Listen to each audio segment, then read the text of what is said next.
SSLC ಪರೀಕ್ಷೆಯಲ್ಲಿ topper ಆಗಿದ್ದ ಇಬ್ಬರು ವಿದ್ಯಾರ್ಥಿಗಳಿಗೆ ಸಿಎಂ ಸಿದ್ದರಾಮಯ್ಯನವರು ಸನ್ಮಾನಿಸಿದ್ದಾರೆ. ಅಲ್ಲದೆ ಅವರಿಗೆ ಬಂಪರ್ ಬಹುಮಾನವನ್ನು ಸಹ ಕೊಟ್ಟಿದ್ದಾರೆ. ಅಷ್ಟೇ ಅಲ್ಲ, ಅವರು ಓದಿದ್ದ ಶಾಲೆಗಳಿಗೂ ಕೂಡ ಸಿಎಂ ಸಿದ್ದರಾಮಯ್ಯನವರು ವಿಶೇಷ ಅನುದಾನವನ್ನು ಸಹ ಬಿಡುಗಡೆ ಮಾಡಿದ್ದಾರೆ. ಈ ಮೂಲಕ ವಿದ್ಯಾರ್ಥಿಗಳಿಂದ ತಾವು ಕಲಿತಂತಹ ಶಾಲೆಗಳಿಗೆ ಉಪಯೋಗ ಆದಂತಾಗಿದೆ.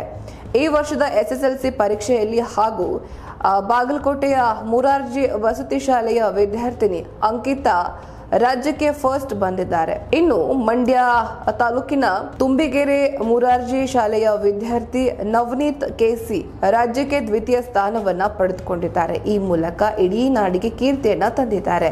ಈ ಹಿನ್ನೆಲೆಯಲ್ಲಿ ಇವರಿಬ್ಬರಿಗೆ ಮುಖ್ಯಮಂತ್ರಿ ಸಿದ್ದರಾಮಯ್ಯನವರು ಸನ್ಮಾನಿಸಿ ಅಭಿನಂದನೆ ತಿಳಿಸಿದ್ದಾರೆ. ಅಲ್ಲದೆ ಇವರಿಬ್ಬರಿಗೂ ಮತ್ತು ಇವರು ಓದಿದ ಶಾಲೆಗಳಿಗೂ ಮುಖ್ಯಮಂತ್ರಿ ಸಿದ್ದರಾಮಯ್ಯ ಅವರು ನೆರವು ನೀಡೋದಕ್ಕೆ ಅಥವಾ ನೆರವು ಅನುದಾನ ಘೋಷಿಸಿದ್ದಾರೆ.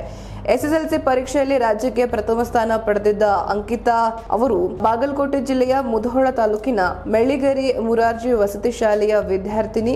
ಓದಿದ್ದಂತಹ ಶಾಲೆಗೆ ಮತ್ತು ದ್ವಿತೀಯ ಸ್ಥಾನವನ್ನ ಪಡೆದುಕೊಂಡಿದ್ದ ಮಂಡ್ಯ ತಾಲೂಕಿನ ತುಂಬಿಗೆರೆ ಮುರಾರ್ಜಿ ಶಾಲೆಯ ವಿದ್ಯಾರ್ಥಿ ನವನೀತ್ ಕೆಸಿ ಅವರನ್ನ ಮುಖ್ಯಮಂತ್ರಿ ಅಭಿನಂದಿಸಿದ್ರು. ಜೊತೆಗೆ ಇವರಿಬ್ಬರು ವಿದ್ಯಾಭ್ಯಾಸ ನಡೆಸಿದಂತಹ ಶಾಲೆಗಳಿಗೆ ಅಂದ್ರೆ ಅಂಕಿತಾ ಓದಿದ್ದ ಶಾಲೆಗೆ 1 ಕೋಟಿ ರೂಪಾಯಿ, ಜೊತೆಗೆ ನವನೀತ್ ಓದಿದ್ದ ಶಾಲೆಗೆ 50 ಲಕ್ಷ ರೂಪಾಯಿ ವಿಶೇಷ ಅನುದಾನವನ್ನ ಸಹ ಘೋಷಣೆಯನ್ನ ಮಾಡಿದ್ದಾರೆ. ಇನ್ನು ಈ ಟಾಪರ್ಸ್ಗೆ ಬಹುಮಾನವನ್ನ ಸಹ ಸಿಎಂ ಸಿದ್ದರಾಮಯ್ಯನವರು ವಿತರಣೆ ಮಾಡಿದ್ದಾರೆ. ಪೋಷಕರನ್ನ ಸಹ ಈ ಸಂದರ್ಭದಲ್ಲಿ ಅಭಿನಂದಿಸಲಾಗಿದೆ.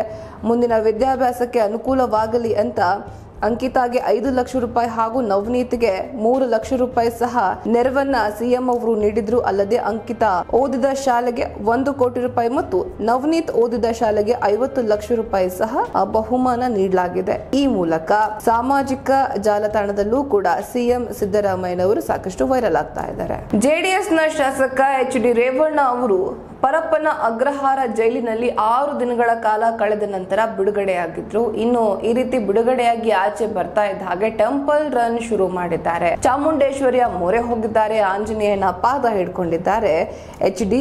ರೇವಣ್ಣ ಅವರು. ಟೆಂಪಲ್ ರನ್ ನಡೆಸಿರುವಂತದ್ದು. ಇಂದು ಪರಪ್ಪನ ಅಗ್ರಹಾರ ಜೈಲಿನಿಂದ ನೇರವಾಗಿ ದೇವೇಗೌಡರ ನಿವಾಸಕ್ಕೆ ಆಗಮಿಸಿದ ರೇವಣ್ಣ ಮನೆಯಲ್ಲಿ ಪೂಜೆಯನ್ನ ಮಾಡಿದ್ರು.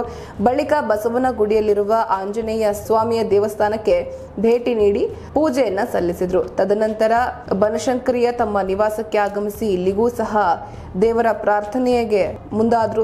ಬಳಿಕ ಅಲ್ಲಿಂದ ಮೈಸೂರಿನ ಚಾಮುಂಡಿ ಬೆಟ್ಟಕ್ಕೆ ಭೇಟಿ ನೀಡಿ ನಾಡಿನ ದೇವತೆ ಚಾಮುಂಡೇಶ್ವರಿಗೆ ವಿಶೇಷ ಪೂಜೆಯನ್ನ ಸಲ್ಲಿಸಿದ್ರು. ಇನ್ನು ಹಾಸನ ಪೆನ್ ಡ್ರೈವ್ ಪ್ರಕರಣದಲ್ಲಿ ಸಿಲುಕಿ ವಿದೇಶದಲ್ಲಿ ತಲೆಮರೆಸಿಕೊಂಡಿರುವ ಪುತ್ರ ಪ್ರಜ್ವಲ್ ರೇವಣ್ಣ ಹೆಸರಿನಲ್ಲಿಯೂ ಸಹ ವಿಶೇಷ ಅರ್ಚನೆಯನ್ನ ಮಾಡಿಸಿದ್ರು. ಕುಟುಂಬದ ಪ್ರತಿಯೊಬ್ಬರ ಹೆಸರು ಹಾಗೂ ನಕ್ಷತ್ರ ಹೇಳಿ ಅರ್ಚನೆಯನ್ನ ಮಾಡಿಸಲಾಗಿದೆ. ಬಳಿಕ ದೇವಾಲಯದ ಹೊರಗಡೆ ಕೆಲ 10 ನಿಮಿಷಗಳ ಕಾಲ ಏಕಾಂಗಿಯಾಗಿ ಕುಳಿತು ದೇವಿಗೆ ಪ್ರಾರ್ಥನೆಯನ್ನ ಸಹ ಸಲ್ಲಿಸಿದ್ದಾರೆ.